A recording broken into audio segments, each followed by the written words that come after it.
नमस्कार ज्ञाते वक्ते आणि रसिक श्रोते हो, मी नेताजी विज्ञान कनिष्ठ महाविद्यालय मोहोळ येथे 12वी मध्ये शिकणारी विद्यार्थिनी कुमारी अक्षता मोटे आपल्यासमोर विषय मांडते.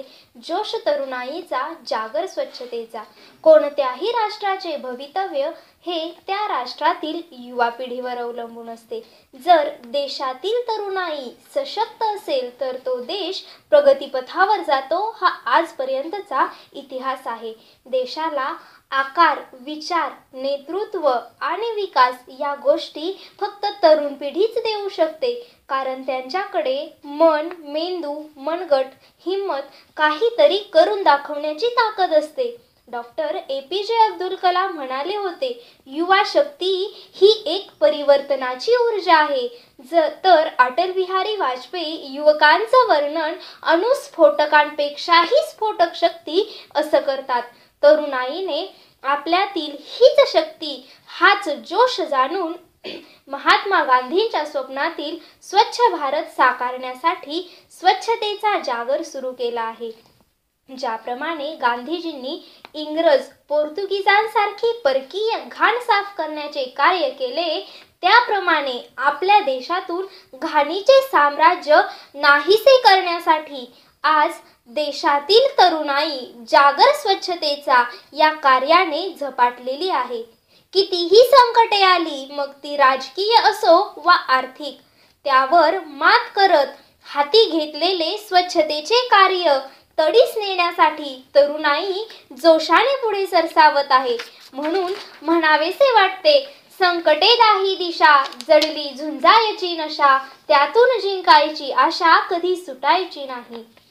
हाती घेऊ ते तडीस नेऊ असे म्हणत युवकांनी देशभर स्वच्छतेचे महत्त्व पसरवले आहे. रसिक श्रोते हो, याचाच परिणाम म्हणून आज ग्राम स्वच्छता अभियान पूर्णत्वाच्या उंबरठ्यावर आहे. जर या तरुणाईच्या जोशाला लोकांनी पाठिंबा देऊन मदत करायचे ठरवले, तर युवक 100% गावं पर्यायाने देश स्वच्छ केल्याशिवाय राहणार नाही. स्वच्छतेचा पहिला टप्पा खेड्यांची स्वच्छता आहे, हे तरुणाईने जाणल्यानेच आज सर्व गावागावांमध्ये स्वच्छता अभियाने राबवली जात आहेत. यात युवकांची संख्या ही लक्षणीय मानली जाते. स्वच्छतेचा मंत्र सर्व स्तरांतील लोकांपर्यंत पोहोचवण्यासाठी प्रत्येक युवक अगदी मनोमन प्रयत्न करत आहे. देशाला जर स्वच्छ आणि सुंदर बनवायचे असेल, तर आधी लोकांच्या विचारावर बसलेली धूळ, अस्वच्छता साफ करणे गरजेचे आहे. आणि लोकांच्या या मनस्वच्छतेसाठी तरुणाई आपल्या शिक्षणाचा आणि बुद्धी कौशल्याचा पुरेपूर वापर करून लोकांची मनस्थिती बदलण्यासाठी स्वच्छतेचा जागर मांडणारी पथनाट्ये, ग्रामसभा, विविध पर्यावरणीय कार्यक्रम, स्वच्छतेचे महत्त्व सांगणारे फलक, अस्वच्छतेचे परिणाम सांगणाऱ्या एकांकिका इत्यादी सादर करत आहेत. स्वच्छतेतून समृद्धीकडे हा मूलमंत्र लोकांच्या घराघरात पोहोचवण्याचे कार्य या सादरीकरणाने सफल झाले. याचेच उदाहरण म्हणजे कोल्हापूर जिल्ह्यामध्ये जैन्याळ, कांबळवाडी या गावांनी स्वच्छतेच्या क्षेत्रात इतिहासच निर्माण केला आहे. या गावांचा जर अभ्यास केला तर असे लक्षात येईल की लोकसहभागामुळे ही गावे स्वच्छतेच्या बाबतीत आघाडीवर आहेत. संत ज्ञानेश्वरांनी हे विश्वची माझे घर असं फार वर्षांपूर्वी अगदी अभिमानाने म्हटले होते. आणि त्यांची ही शिकवण अंगीकारून आज देशातील युवक न लाजता, न डगमगता माझ्या देशातील रस्ते, माझ्या देशातील सार्वजनिक ठिकाणे ही माझ्या घरासारखीच आहेत म्हणून प्रत्येक ठिकाणी जागर स्वच्छतेचा राबवताना दिसत आहेत.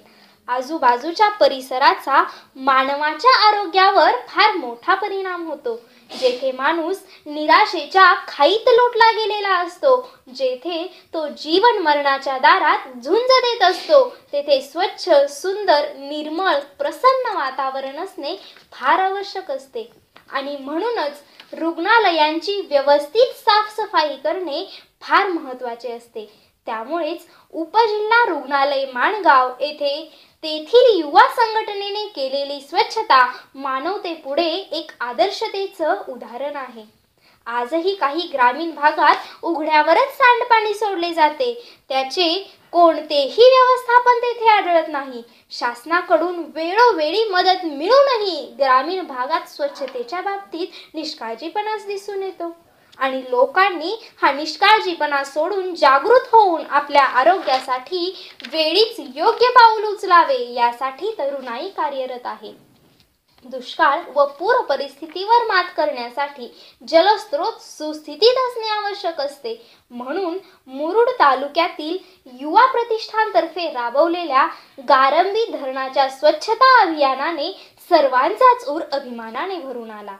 एकीकडे स्वच्छता हे स्वातंत्र्य इतकेच महत्त्वाचे कार्य आहे म्हणणाऱ्या महात्मा गांधींचा दिवसभर हातात खराटा घेऊन गावाची व रात्री कीर्तनाच्या माध्यमातून लोकांच्या मनाची स्वच्छता करणाऱ्या संत गाडगेबाबांचा आदर्श डोळ्यासमोर ठेवून स्वच्छतेचा जागर राबवणारी तरुण पिढी आहे, तर दुसरीकडे त्याच्या एकदम विरुद्ध म्हणजे मद्य आणि चरसच्या धुंदीत हातावर हात ठेवून व्हॉट कॅन आय डू म्हणत बसणारी तरुण पिढी आहे. जेव्हा या व्यसनाधीन झालेल्या तरुणाचाही जोश या स्वच्छतेच्या कार्याकडे वळेल तेव्हा भारताला सुजलाम सुफलाम व्हायला वेळ लागणार नाही. समृद्धी येण्यासाठी स्वच्छतेची आवश्यकता असते याची जाणीव ठेवूनच तरुणाईने आपल्या जोशाच्या आणि उत्साहाच्या शस्त्राने अस्वच्छतेच्या मुळावर घाव घालण्याचा निर्धार केला आहे. राळेगण सिद्धीच्या स्वच्छतेतून या जगात अशक्य असे काहीच नाही हे समाजसेवक अण्णा हजारेंनी सिद्ध करून दाखवलं आहे. त्यांच्याच या आदर्शाने आज गावागावातून अण्णा हजारे संत गाडगेबाबा तरुणाईच्या रूपात निर्माण होत आहेत. रसिक श्रोते हो, आपणही स्वतःच्या घरातील कचरा दुसऱ्याच्या दारात टाकण्याची कूटनीती सोडून वसुधैव कुटुंबकम हा ज्ञानेश्वर माऊलींचा संदेश पालन करून तरुण जोशाने स्वच्छतेचा जागर करूया.